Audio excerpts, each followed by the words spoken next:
We're going to sit here today and we're going to chit chat a little bit about what happened at the state level as far as the men's boys baseball.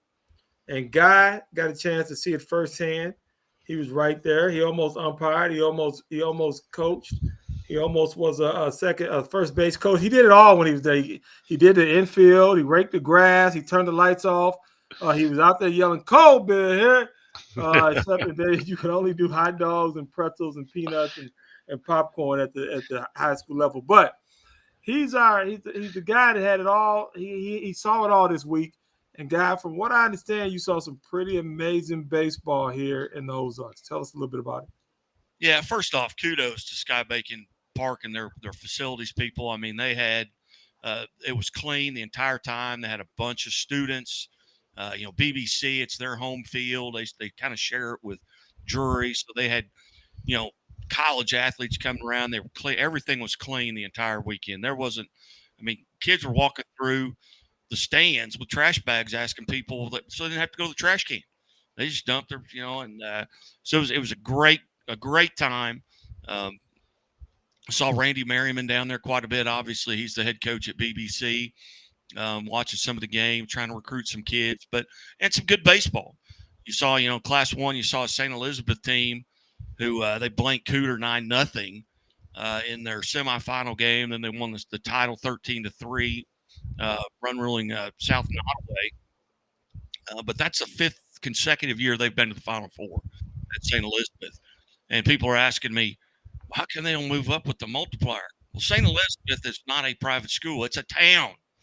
There's 90 kids in their high school. They went to the Final Four, the championship game in basketball this year and got beat by a good South Iron team who'd won their third in a row. But St. Elizabeth, they come out with their back-to-back state championships. And Class 2 was probably the most dominant team of the weekend. Ash Grove just up and down the lineup hits the baseball. And they've got three guys, three arms on the mound. They're all seniors. They start 7. They've got 8 seniors on the team. They start 7 of them. They're getting contributions from 7, 8, 9 are hitting the baseball. And they run rule. In their first game, they played Maysville, who's just a program that's just 4 years old. But they make it to the Final Four for the first time, obviously being 4 years old. They run rule them 11-0. Scored 7 runs in the first inning in that game to go up 7-0. Sent 13 guys to the plate. Championship game. They've got a Salisbury team, and both teams coming in had won 24 consecutive games. Salisbury lost week 1 to Macon, and they're 24-1 coming in. Ash Grove hadn't lost since last year. Obviously they're 24-0 coming in, a chance to go perfect on the season, and huge crowds from Ash Grove, and they left no doubt. They run ruled Salisbury 13-3 in 5. So kudos to them, the first team to finish undefeated since the Elias Catholic did it in 2009. Class 3, interesting story here. Licking had not won a state title since back-to-back finishes in 1988 and 1989.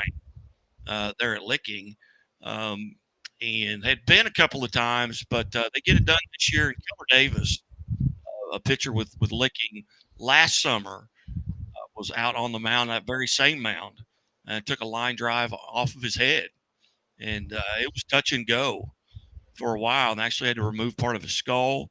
Was not sure because of the severe brain injury that he was going to ever walk again, and he comes in and throws in the state championship, and Licking goes on 3-1. They defeat South Callaway. So congratulations to Licking. Class 4, you had the local Springfield Catholic in, and John Burrow's team, who was very good and saved their number 1 kid, who's going to Air Force, I believe.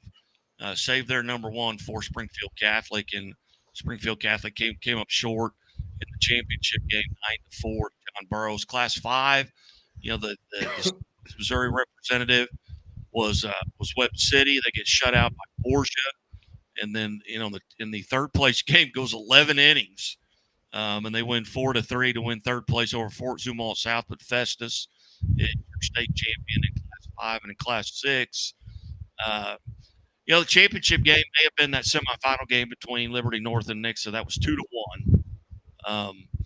But the semifinal game with Francis Jackson, Jackson made a huge comeback attempt. They were down 9-3, and the final was 9-8. They get 5 runs in the last 2 at bats with Jackson, and then Liberty North goes on to win, and they're with a heavy heart. They had lost an assistant coach earlier this month to brain cancer, an assistant coach who had been there 10 years and was actually a retired attorney who had stepped away from law to come in and just a baseball fan, had been part of their program, state title last year, so they get back to back. So Liberty North wins the Class 6 state championship. Nixa gets beat 2-1 by Jack in the third place game. Congratulations to all the schools, the coaches that were a part of it. It was a lot of fun. Set a new attendance record. Weather was fantastic. Just had a couple, one rain delay and one lightning delay. And then some parking issues, especially the nights that Nixa played. Just getting out of the park, you might sit in line for 35, 40 minutes to get out of there. That's the only one thing that you could say that was negative. Everything else was fantastic. Misha did a great job. Jason West is always right on top of things. One thing that people, I don't know that everybody's aware of this, but I paid $15 in games I couldn't, because I couldn't be at every game. There are 24 games over the week.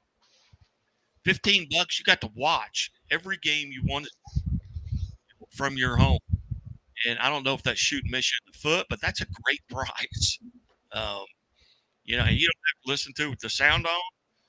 There were, obviously there were guys down there that did a really good job. There were guys I wasn't impressed with doing play-by-play, but just the fact that you could get the score and you could be there. So it was a great week all in all. And then you had soccer going on, and Archer was watching it. It was a great weekend as we wrapped up Michigan. God, that's an awesome wrap up of the Missouri State, the men's boys high school championship. Glad you got a chance to enjoy it. I know you love sitting out there and just being in the ballpark. So do I. So do DA. We got a chance to fellowship last week when we all went to the Springfield Cardinals game. It's just baseball in itself, the purity of it, just the pace of it is right what I need sometimes. I don't need the fast-paced things. And so I love it, man. Thanks for the wrap-up. DA, talk to my friend. I think you said you're going to talk to me about a little bit about soccer here. What you got for me? Yeah, girls state championships taking place up in St. Louis.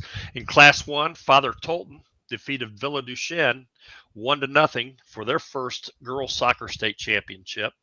In Class 2, it was Clayton in a mild upset over St. Pius X out of Kansas City. They won 3-2. In Class 3 girls state soccer championship, the powerhouse Fort Zumwalt South does it again. They just have a machine up there. They defeated Smithville 2-1.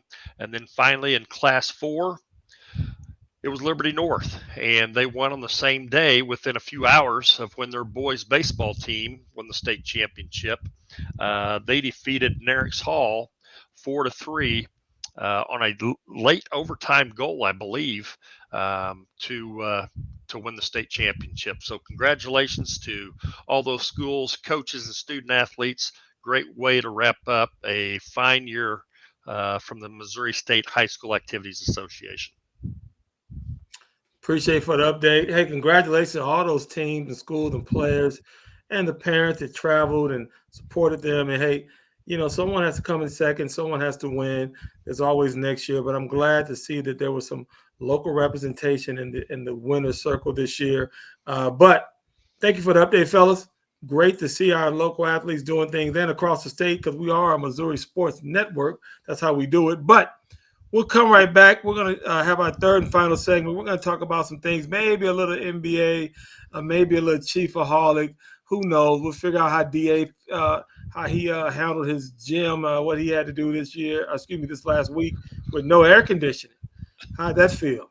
Sweaty draws. We'll talk about that a little bit later in our next segment. Don't go anywhere. You'll be right back here on Missouri Sports Network. You're listening to Huddle Up.